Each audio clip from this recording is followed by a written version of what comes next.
Kaip pasikeitė mano gyvenimas su dirbtinio intelekto asistentu? Mano buhalterija sutvarko pati, laiškai klientams atrašomi už mane, socialinių tinklų postai sukuriami ir įkeliami automatiškai, o mano verslui jis dar suranda naujų klientų, išrenka jų informaciją ir išsiunčia jiem užklausas. Praktiškai viską, ką darau per kompiuterį, jau gali padaryti mano AI asistentas. Man belieka deleguoti užduotis. Šiandien parodysiu 4 pavyzdžius, kaip jis padeda mano versle ir juos parodysiu gyvai. O video gale tavęs laukia maža dovanėlė. Apie ją papasakosiu truputį vėliau. Labai trumpai, kas yra tas mūsų asmeninis asistentas? Galime įsivaizduoti taip, tarkime, turėtumėm pirmąjį lygį, tai yra naudotis AI kaip chatbotų. Tu jo paklausi klausimo, jis tau atsako. Antras lygis būtų maždaug kažkas panašaus į cowork. Leidai jam atlikti kai kurias pasikartojančias užduotis ir jis jau gali atrašyti vieną kitą mailą. O trečias lygis tai yra mūsų asmeninis asistentas. Jis turi savo failų struktūrą ir tai pakelia AI efektyvumą į visai kitą lygį. Jis prisimena visą kontekstą apie mus, automatizuoja pasikartojančius darbus ir pastoviai tobulėja. Turi prieigą prie mano pašto, kompiuterių failų ir beveik visų programų, kurias naudoju kasdien. Gerai, labai trumpai, mažiau kalbų, pradėkime nuo darbų. Galime pabandyti užduoti pirmą užduotį. Suras man Kaune įmonės, kurios daro daug rankinio ofisinio darbo ir kurias galima optimizuoti su AI. Surink kontaktus ir sudėk į Excel. Noriu, kad paleistum apie 10 agentų, kurie ieško vienu metu per 5 sritis. Buhalterija, teisė, nekilnojamas turtas, personalas ir klinikos. Ir surink jų kontaktus, yra keli paprasti kriterijai. Nuo 5 iki 30 darbuotojų, turi būti bent jau 1 milijonas eurų apyvartos, ir turi būti Kauno mieste. Tada mes atfiltruojame tas įmonės, kurios mažiau linkusios pirkti. Ir visa informacija sukrenta į Excel lentelę. Įmonė, sritis, kontaktas, telefonas, L-paštas, svetainė, ką optimizuoti su AI ir kaip į juos kreiptis. Ir viskas, uždavėm užduotį ir pažiūrim, ką jisai padarys. Ok, tai matau, kad baigė kurti Excelį ir surado potencialius 34 naujus klientus. Tai apžvelkime šitą Excelį.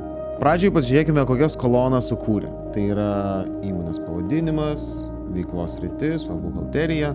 Čia va kontaktinio žmogaus vardas, telefono numeris, elektroninis paštas, jų svetainė, kiek darbuotojų dirba, kokia jų apyvarta, kokia yra jų pirkimo tikimybė, ką būtų galima optimizuoti su AI būtent šitoje įmonėje, kaip reikėtų kreiptis. Ir netgi nurodė šaltinį, iš kur gavo šitą informaciją. Matau, kad surado 2 buhalterijos įmonės, surado 14 advokatų ir teisės kontorų, surado 3 potencialias NT agentūras, 3 personalo atrankos agentūras, 12 medicinos ir odontologijos klinikų. Sakyčiau, tai yra puikus darbas. Taigi, čia yra 34 potencialūs klientai, apie kuriuos aš turiu labai daug informacijos ir jau netgi žinau, kaip reikėtų su jais kontaktuoti ir ką aš galiu optimizuoti jų įmonėje. Taigi, man bus labai vertinga šitą informaciją ir galime keliauti prie kitos užduoties. Ok, kitas sritis, kurią jums noriu parodyti, yra kaip susitvarkiau savo buhalteriją. Leiskite jums parodyti. Labas. Peržvelk paskutinės 15 sąskaitų, kurias gavau. Perkelk jas į vidinį aplankalą mano kompiuteryje. Tada tas pačias sąskaitas perkelk į Google Drive buhalterijos aplankalą prie kitų. Sukurk laiško draftą mano buhalteriai ir pridėk jai Google Drive nuorodą į šitas naujas sąskaitas. Matau, kad jau mano buhalterija parsisiuntė, sudėjo į atitinkamą folderį, tada perkelė į Google Drive, ten, kur yra kitos sąskaitos faktūros, sukūrė juodraštį mano buhalteriai ir pridėjo Google Drive nuorodą. Super, puikus darbas, ne kartą esu tai daręs, tai aš tiesiog jau pasitikiu šitų procesų. Jis yra visiškai natūralus. Judam toliau. Trečias pavyzdys, kurį aš jums noriu parodyti, tai yra kaip jisai gali atrašyti mano laiškus. Labas, nueik į mano e-mailą ir surask mano 10 neatrašytų paskutinių laiškų ir sukurk juodraščius, atrašyk mano klientam ir sukurk HTML, kad aš galėčiau peržvelgti ir patvirtinti tavo atsakymus. Taigi, jis jau ieško mano neatrašytų laiškų ir tai yra vienas iš jo privalumų, kad jis gali skaityti, jis gali atrašyti ir jis gali juos išsiųsti. Ir sulig laiku jis išmoksta mano rašymo stilių ir mano klientai net nepastebi, kad ten iš tikrųjų atrašinėjau ne aš. O, matau, kad atrašė jau mano e-mailus, pasižiūrėkime, kaip jiems sekėsi.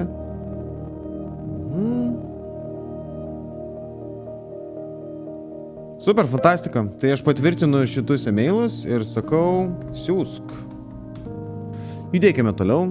Taigi ir paskutinė demonstracija, kurią noriu jums parodyti, tai yra socialinių tinklų administravimas, vizualų kūrimas ir postinimas. Tai pavyzdžiui, dabar aš noriu padaryti po vieną postą mūsų 3 produktam į Facebooką ir Instagramą. Taigi, parašykime promptą. Man reikia 3 naujų postų į Facebooką ir Instagramą apie mūsų įmonės produktus. Tai sukurk vizualus ir įkelk juos ateinantį trečiadienį, penktadienį ir sekmadienį. Taigi, ir kadangi jis jau yra išmokęs apie mūsų produktus ir mes jau esame darę šitą procesą anksčiau, jis moka tai daryti pats ir man nereikia jam aiškinti iš naujo. Ir ką man lieka dabar padaryti, tai tiesiog išdeleguoti užduotį, jisai eina ir daro. Taigi, mūsų postai jau yra paruošti. Pasižiūrėkime. Aha, čia mūsų asistentą reklamuoja, čia mūsų skills reklamuoja, workshopus B2B. Manau, kad labai geri rezultatai. Gerai, ir kelk šitas nuotraukas į Instagramą ir Facebooką. Super, va taip paprastai. Matau, kad jau suplanavo mano Facebooko ir Instagramo postus. Nueikime į kalendorių ir pažiūrėt, kaip tai atrodo. Ok, štai yra mūsų kalendorius. Matome, kad jau yra sukelti postai, kuriuos mes norėjome įkelti. Labai patogu ir greita.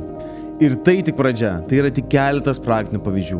Mes savo versle esame automatizavę 80% procesų. Turime beproto greitai augančią bendruomenę, vedame mokymus ir padedame diegti dirbtinį intelektą įmonėse. O mūsų tikslas – skatinti ir mokyti lietuvius naudotis dirbtiniu intelektu ir naujausiais įrankiais. Ir jei tu nori pradėti savo dirbtinio intelekto kelionę, čia yra puikia vieta tai padaryti. Kaip minėjau pradžioje, turiu tau dovanėlę.